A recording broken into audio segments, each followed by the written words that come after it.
The lost story of the palace chef who cooked for the royal doctors, a secret they never taught in school during the Joseon Dynasty.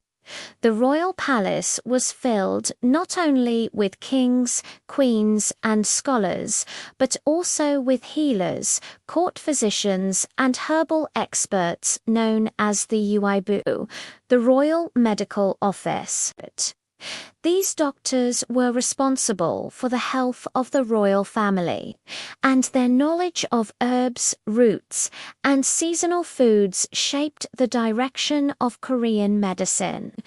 But hidden behind their medical achievements was someone rarely mentioned in history, a palace chef whose job was to cook meals specifically for these royal doctors.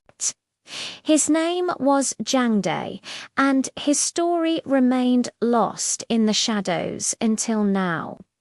Our story begins deep inside the palace kitchen complex, where hundreds of chefs prepared different meals for different ranks of palace staff. Jang-dae was assigned to an unusual position. He cooked only for the royal physicians. It was a role requiring not just culinary skill, but deep knowledge of medicinal ingredients. Jang-dae was the son of an herbalist. As a child, he learned how ginseng warms the body, how ginger calms the stomach, how jujube restores strength, and how roots and leaves affect energy. When he grew older, he became a palace kitchen apprentice and quickly stood out because he understood why certain ingredients healed the body. One day, the chief royal physician noticed that Jang-dae prepared a simple soup using ginseng, pine nuts, and dried mushrooms for exhausted medical scholars. The soup revitalized them, clearing their minds and restoring their energy. Impressed, the physician appointed Jang-dae as the dedicated chef for the medical office. This was a rare honor. Jang-dae's dishes became known for their balance, not too hot, not too cold, perfectly aligned with the principles of Korean medicine. His meals helped doctors stay sharp, especially during nights when they researched cures for royal illnesses. But then came a crisis. The crown prince fell gravely ill with a mysterious fever. The palace panicked. Doctors searched through medical texts, and the king demanded immediate solutions. The royal doctors worked day and night until they collapsed from exhaustion. Jang-dae watched silently. He understood that a weakened healer cannot heal others. So he prepared a special medicinal porridge using ginseng, pear, chestnuts, light herbs, and a rare mountain root known to reduce heat in the body. He served it to the exhausted physicians. Within hours, their strength returned.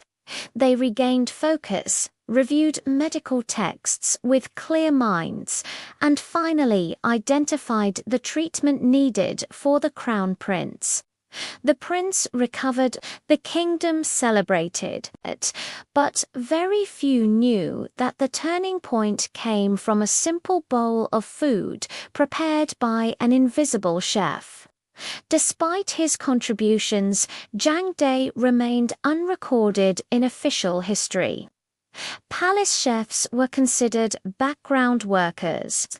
His name vanished from documents, and only whispered stories among old palace families kept his memory alive. According to these oral tales, Jang-dae lived his life quietly. He never asked for recognition. He believed that if doctors could heal the royal family, and he could heal the doctors through food, then he was fulfilling his purpose. today.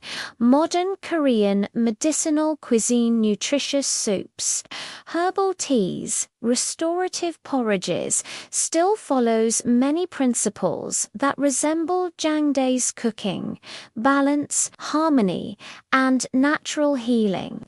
Though forgotten in textbooks, Jang-dae's silent contribution helped shape not just royal medicine, but the deeper philosophy of using food as healing, a tradition Koreans still follow today.